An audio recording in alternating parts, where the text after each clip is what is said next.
شوفوا شكون اللي مقابل الكحلوش شكون؟ شنقريحة البوال شنقريحة.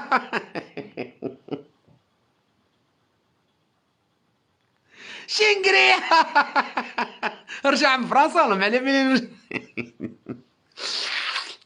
شنقريحة البوال مقابل جنرال هك يدير قفقفوا قفقفوا خايفين ميتين من الامريكان يموتوا من الامريكان صدق ولا تصدق.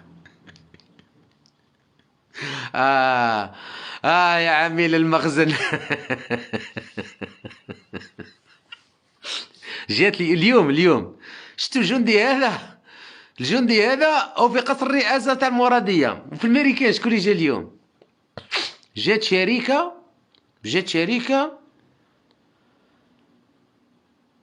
شركه تاع الطيارات رايحين يعودوا يخدموا طائرات حربيه وين؟ في المروك دين الرب في المروك.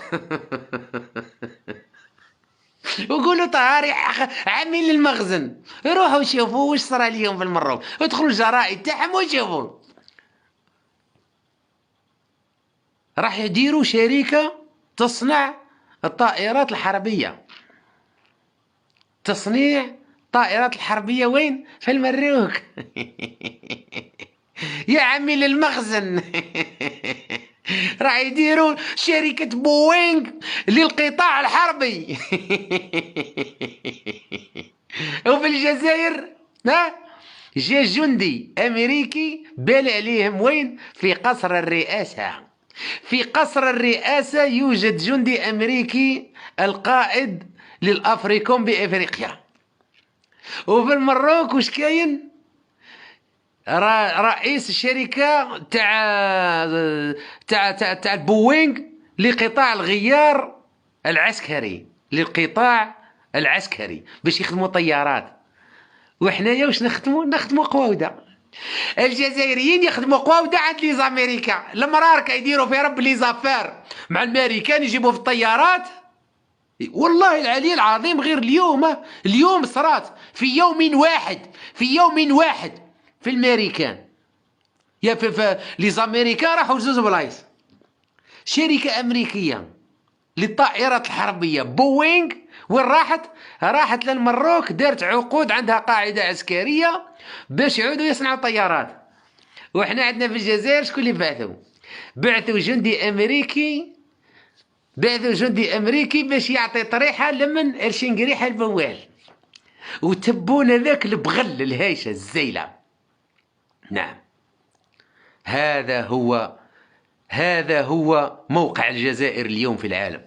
الجزائر ولات كلبة عند الامريكان وعند فرنسا. الجزائر ولات اللي ماتوا عليها الرجالة، اللي ماتوا عليها الأحرار، ماتوا عليها الملايين باش يحكمها شنقريحة بوال كيشوف جندي أمريكي يبول على تحته بال هو ديجا أصلا يبول يعني لا حياء في الدين هو ديجا دوريجين يبول. المهم كي شاف وهو مغمض عينيه شوفوا شنقريحة وهو مغمض عينيه وقاعد يبول. هو شنقريحة كي يغمض عينيه معناه عملية البول تمت بنجاح. وشكون اللي مقابلوا من هيه؟ كحلوشي مانا تاع الامريكان كحلوشي مانا ومن هيه الرايس تبونا. شنقريحة راقد. شنقريحة عملية البول تتم في هذه الأثناء. في قصر الرئاسة قاعد يبول عطي.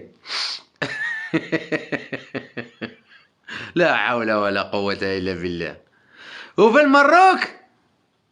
وفي المروك تجي شركة بوينغ راح تدير أكبر مشروع يخدموا فيه طائرات.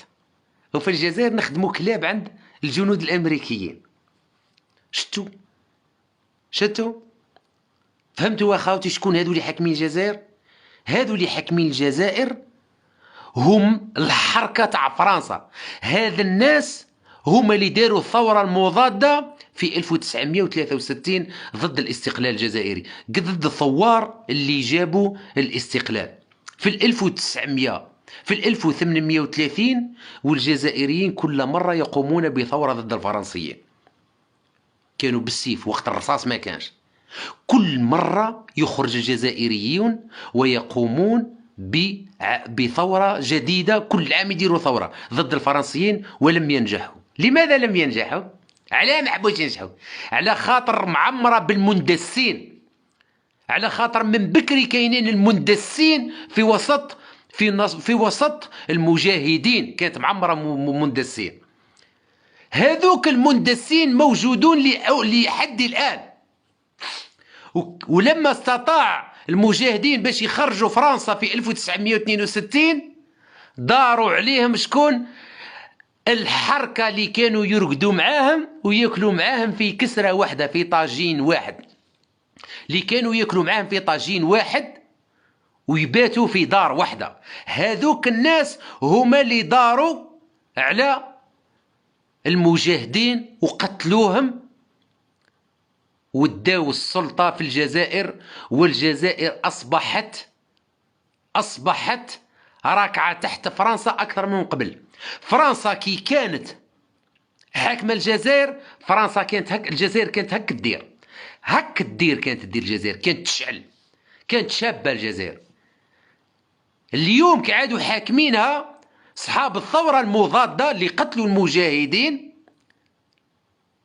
شوفوا النتيجة وش ولينا يجي جندي أمريكي القصر الرئاسة، النظام يعود يقفقف، يعود بميت، يبول على تحته. شنقريحة أصلا يبول، شافوا زاد بال اليوم. نعم، هذه هي الحقيقة المؤلمة. فهمتوا علاه الثورة تاعنا حنايا درك السلمية هذه متواصلة في سلميتها وبقوة بإذن الله، وكل ما رايحة وهي تقوى. علاش؟ على خاطر لا نريد تكرار ما حدث مع جدودنا تحشات لهم. كانوا المندسين في وسطهم بزاف، كانت معمرة مندسين. فهمتوا خاوتي؟ واستطاعوا يركبوا في الموجة في 62 وداو السلطة المندسين كابرانات تاع فرنسا اللي راهم اليوم حاكمين السلطة في الجزائر. نعم، هذو اللي حاكمين السلطة اليوم في الجزائر هم الثورة المضادة اللي داروها في 62. لهذا ثورتنا السلمية الحالية ما لازمش نسمح للمندسين يستولون عليها. لهذا يجب فضح المندسين، الخونة أصحاب الثورة المضادة. إيماجيني خاوتي نجحت الثورة تاعنا، نجحت في 2019. كون هذا المرخص والطحانين اللي راكم تشوفوا فيهم اليوم ولاو مع النظام، راهم اليوم في السلطة، راهم في الحكم. هذو اللي لاعبينها سياسيين كبار وعندهم حنكة سياسية ولاعبينها من الكبار، هذو اللي راكم تشوفوا فيهم كون راهم اليوم هما اللي راهم في السلطة. الحمد لله ما نجحش الحراك في 2019 وما زالت الثورة مطولة وجاية تدريجيا. بالعقل ماناش مزروبين. اللي مزروب يروح يكوفر على الحليب والخبز والزيت ويقفل فمه. اللي مزروب على الثورة، احنا ماناش مزروبين، بشوية باش الرجال يتلموا وحدة. تحياتي خويا العزيز. باش الرجال يتعرفوا على بعضهم وحدة بشوية حتى تتلم 700 حر اللي كيما دار اللي عدد الناس اللي داروا الثورة ضد فرنسا في 1954 كان لا يتجاوز 1000 عنصر. تحياتي خويا العزيز. كان لا يتجاوز 1000 عنصر، كانوا 700 الناس، كانوا يقولوا 700 مجاهد واستطاعوا أن يخرجوا فرنسا. إذا احنا ماناش مزروبين، على خاطر الثورة راهي معمرة بالمندسين ولاد النظام.